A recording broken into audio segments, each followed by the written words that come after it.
The last thing Dr. Mara Voss wrote before disappearing wasn't a diagnosis. It wasn't a time of death. It was a warning. Don't go in. Nobody found her note for 11 days. By then, 2 others had already entered room 333, and what came back wasn't them anymore. Hargrove Memorial Hospital, Ohio, room 333, 10 feet by 10 feet, white walls, a thermostat that never works, a brass plate above the door that reads, "What enters this room belongs to it." It's not haunted. Room 333 doesn't linger. It consumes, slowly, quietly, deliberately. That night, David Carr, a routine patient, was admitted. Cold, silent. Everything seemed normal until he told the nurse he heard something in the corner. Breathing, slow, regular, not ventilation, something else, something alive, something waiting. And just like that, room 333 remembered him. The last thing Dr. Mara Voss wrote in her patient chart before she disappeared was not a diagnosis, not a medication order, not even a time of death. It was a warning. 3 words scratched so hard into the paper that the pen tore clean through the page and left grooves in the cardboard backing beneath it, as though her hand had been shaking, where someone had been pressing down on it, guiding it, forcing it. 3 words. Don't go in. Nobody found the note for 11 days.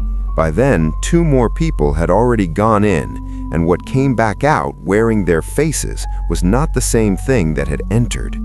This is the story of room 333. And I need you to understand something before we begin.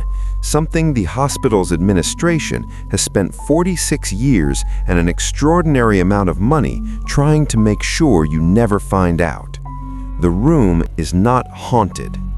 Haunted implies something passive, something that lingers, something that echoes, something left behind by the dead like a coat forgotten on a hook. Room 333 is not haunted. Room 333 is hungry. Hargrove Memorial Hospital sits on the western edge of Denton Falls, Ohio, a mid-sized city that smells like industrial runoff and old rain, the kind of place where the stoplights swing on cables instead of sitting rigid on poles, where the downtown empties out by 9 p.m., except for the bar that used to be a church, where people stay not because they love it, but because leaving requires a momentum they never quite managed to build. The hospital itself was constructed in 1961, a brutalist 5-story structure of poured concrete and narrow windows designed by an architect named Leonard Pryce, who, according to records, submitted his blueprints, collected his fee, and then never worked again. Not because he retired, not because he moved. Leonard Pryce simply stopped. Stopped working, stopped going out, stopped, by most accounts, sleeping. He died in 1974 in a nursing home on the other side of the state, in a room he had covered floor to ceiling with the same 3 words written over and over in permanent marker, in pencil, in what the staff suspected was blood.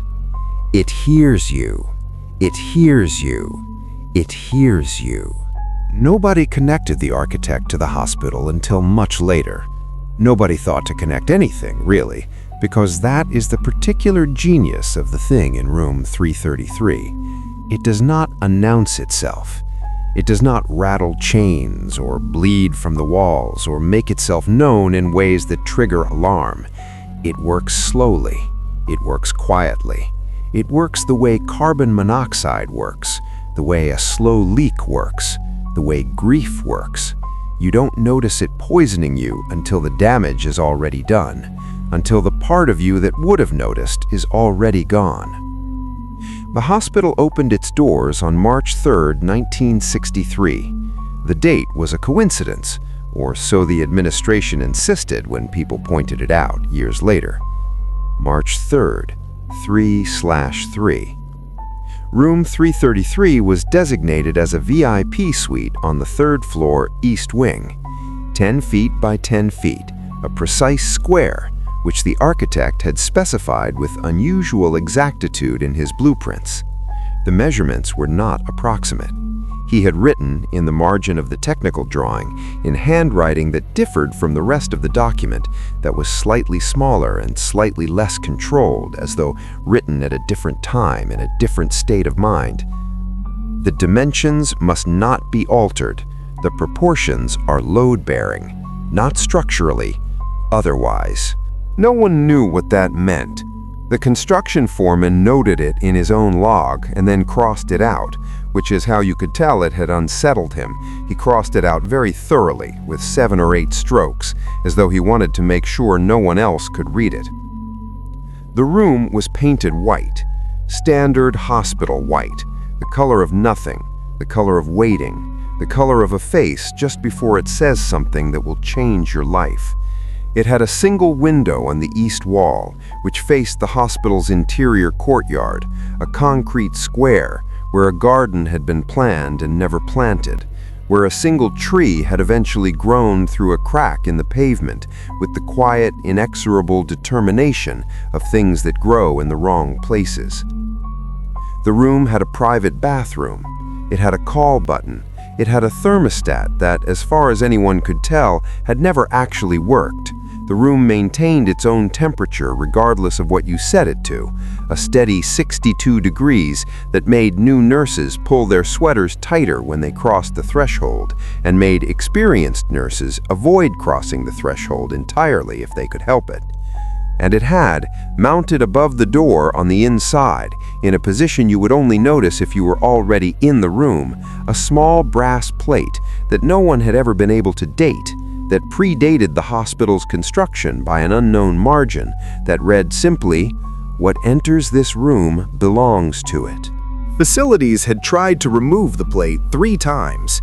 The first time, the maintenance worker's drill bit broke.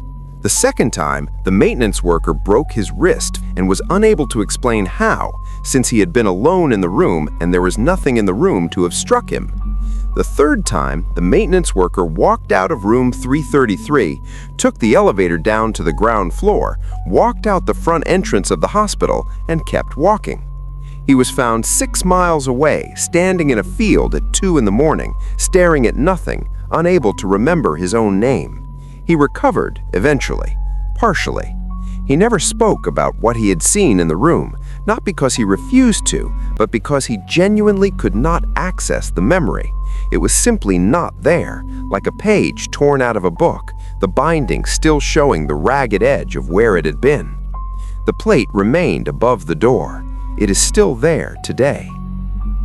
We begin properly on a Tuesday in October. The specific October does not matter as much as you might think. The specific year matters even less.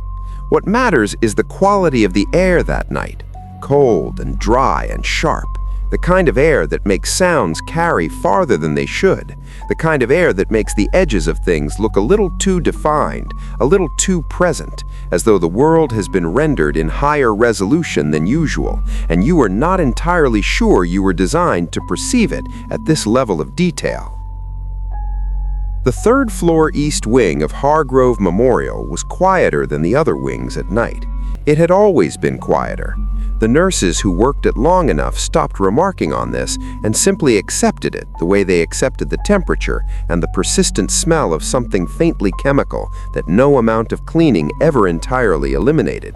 Not unpleasant exactly, more like the smell of a photograph developing, or the smell of a room just after lightning has struck nearby. Ozone and something underneath the ozone that you could never quite name. Nurse Claire Adeyemi had worked a 3rd floor East Wing night shift for 4 months. She was 31 years old, methodical, not easily unsettled, a quality she had developed not through some natural disposition toward calm, but through 8 years of emergency nursing in a Level 1 trauma center in Columbus, where you learned very quickly that panic was a luxury you could not afford. that the part of your brain that wanted to scream needed to be placed in a box and closed firmly, and the box needed to be put on a high shelf until you were off shift and could take it down and open it privately in your car in the parking garage with the engine running for the white noise. She had transferred to Hargrove Memorial for the pace. She had told her friends it was for the pace. What she had not told anyone, because she did not entirely acknowledge it to herself, was that she had transferred because she had started to feel, in the Columbus ER, a sensation she could not name, a sense of being too close to too much human damage, too much human ending, as though some threshold had been crossed, and what was on the other side of it frightened her in a way she could not articulate. She wanted distance from the raw edge of mortality. She wanted mundane. She had chosen the wrong hospital. It was 11:47 p.m. when the patient in room 333 was admitted. His name was David Carr. He was 58 years old, a corporate attorney from Cincinnati, admitted for what his paperwork described as acute stress response with possible cardiac involvement, which, in the language of medicine, meant that he had been having chest pains, and his wife had panicked and called an ambulance, and the ER attending had run his EKG and his enzymes and found nothing conclusive, but nothing reassuring either, the particular medical gray zone that results in admission for observation.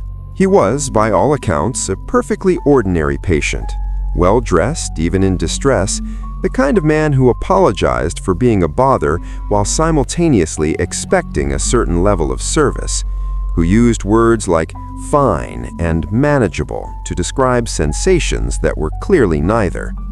His wife, Patrice, had ridden with him in the ambulance and now stood at the nurse's station in her coat, still holding her keys, unable to let go of them.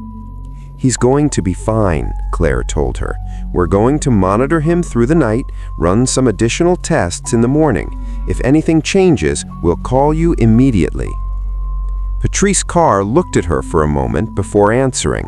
A moment too long, Claire thought, but attributed it to shock, to the particular stunned quality people get when a Tuesday night that was supposed to involve television and maybe a glass of wine has instead become fluorescent lights and medical forms.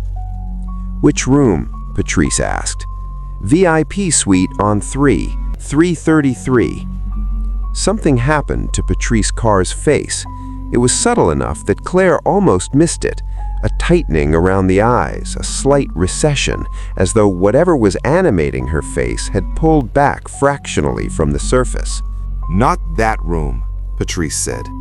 Claire waited. "I'm sorry?" Claire said.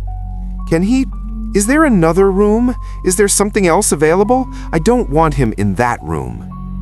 Claire glanced at the chart, at the admission forms, at the assignment that had come down from the on-call administrator. "It's our best room," she said. "It's the most—" "I don't care what it is," Patrice said, and her voice had changed register, had taken on a frequency Claire associated with genuine fear rather than manageable anxiety. "I don't want my husband in room 333. But the hospital was running at 93% capacity that night. There were no comparable alternatives. Claire explained this, gently, and then less gently, and eventually Patrice agreed, or rather stopped disagreeing, which was not the same thing. She kissed her husband's forehead, told him she loved him, and left the hospital at 12:17 a.m.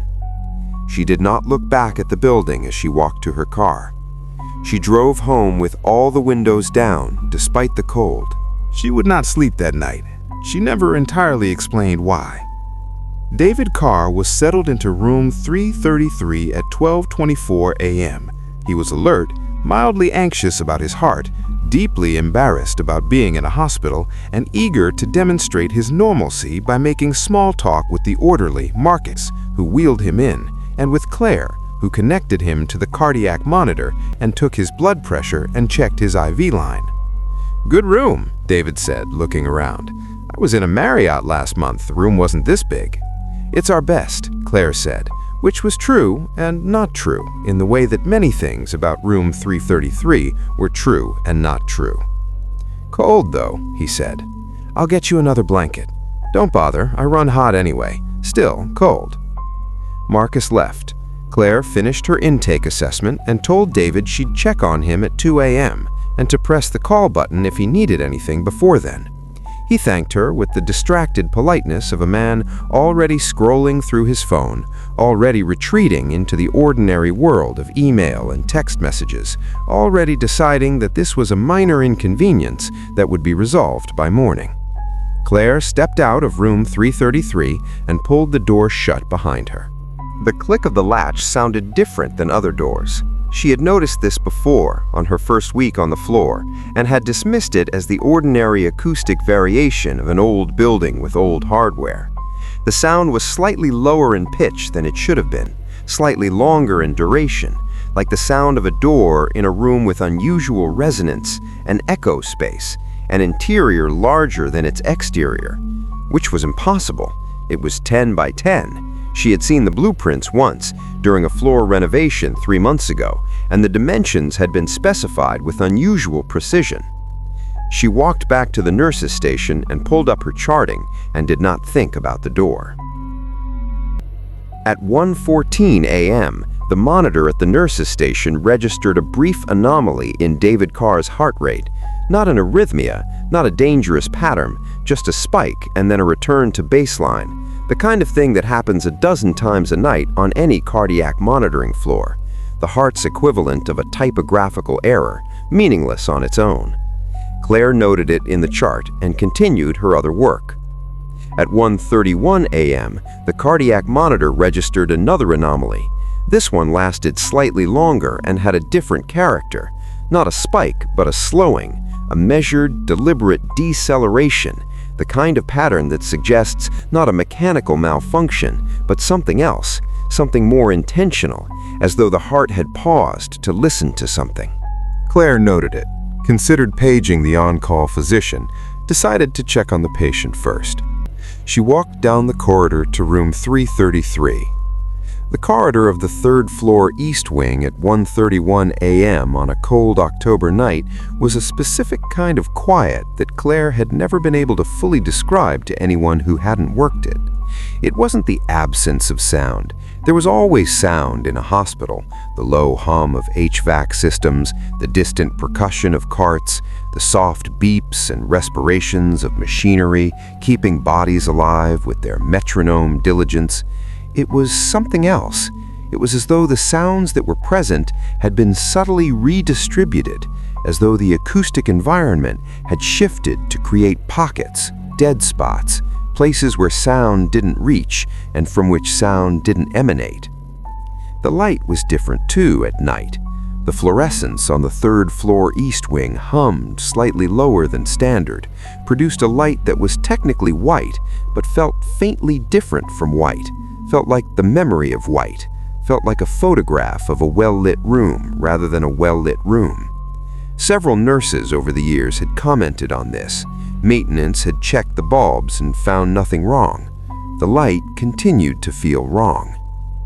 Claire reached room 333 and knocked twice, the standard courtesy knock, the knock that says, "I am coming in whether you respond or not," and pushed the door open. David Carr was awake. He was sitting up in bed, which was unremarkable. He was staring at the corner of the room, the northeast corner, the corner that the single window did not illuminate, the corner where the shadow was densest, which was slightly more remarkable. "Mr. Carr," Claire said, "everything okay?" He did not respond immediately. He continued to stare at the corner. "Mr. Carr?" He turned his head, and his eyes found her, and there was a delay, a half-second, perhaps 3/4 of a second, before what was in his eyes shifted from whatever it had been to recognition, to the ordinary social awareness of a person acknowledging another person. The shift was rapid enough to be dismissed. Claire almost dismissed it. "Fine," he said. "I'm fine. Couldn't sleep." "Your heart rate flagged twice," she said. "Any chest pain? Pressure?" No, nothing like that." He paused. "I was listening." "Listening?" "To the sounds." He looked briefly at the northeast corner again, then back at her. "This hospital makes unusual sounds at night." Every hospital makes unusual sounds at night, Claire said as much. David nodded in the way people nod when they have heard what you've said and have decided not to argue, while simultaneously not changing their opinion. What were you listening to specifically? Claire asked, because she was not sure why she was asking, because something in her, the part that had spent 8 years in the Columbus ER, the part that lived in that box on the high shelf, was paying attention in a way that the rest of her had not yet caught up to. David Carr looked at her for a moment, a long moment. "Breathing," he said. "I'm sorry?" "In the corner. Slow breathing, in and out, regular." He paused. "I thought maybe it was the ventilation, but ventilation doesn't have the right rhythm for breathing. This was the right rhythm." Claire looked at the northeast corner. The corner held a small table with a water pitcher, a chair, the ordinary furniture of a hospital room. It held shadow. It held nothing else. "I'll have maintenance check the HVAC," Claire said. "That's not what it is," David said. He said it quietly, without drama, in the tone of a man stating a fact he has had time to verify. Claire checked his vitals manually. Blood pressure slightly elevated, consistent with anxiety. Heart rate normal, temperature normal, which was notable given how cold the room was, 62 degrees at least, possibly lower. The thermometer in the room read 62 degrees. The thermostat was set to 74. "Thermostat doesn't seem to be responding," she said. "It hasn't worked since I got here," David said. "I noticed when the orderly left. I tried to adjust it, nothing happened." He looked at the thermostat on the wall. Then he looked at the corner. "I stopped trying after a while. I'll put in a work order." She gave him 2 milligrams of lorazepam for anxiety and turned the overhead light on at its lowest setting so the room would not be entirely dark, and she told him to press the call button if he needed anything, and she left. In the corridor, she paused. She stood outside the closed door of room 333 for 7 seconds. She counted them without knowing why she was counting them, and she listened. She heard nothing from inside the room, which should have been reassuring. It was not, because what she heard instead in those 7 seconds of listening to a closed door on the 3rd floor east wing at 1:38 a.m. was the particular quality of a silence that is not the absence of sound, but the suppression of it, the way all the air in a room sounds when something is holding its breath. She went back to the nurse's station. She did not put in the work order for the thermostat. She was not sure why she didn't. She simply forgot, in the way you forget the details of a dream in the minutes after waking, not lost gradually, but gone suddenly, as though a hand reached in and took them. At 2:52 a.m., the call button from room 333 activated. Claire walked the corridor. The corridor felt different at this hour. Not different from before that night, but different from the corridor on the other wings, different in a specific way she was only beginning to be able to name. The light seemed to lose altitude as she approached the east end, as though the ceiling were lower here, as though the space were compressing. She was not claustrophobic. She noted the sensation and filed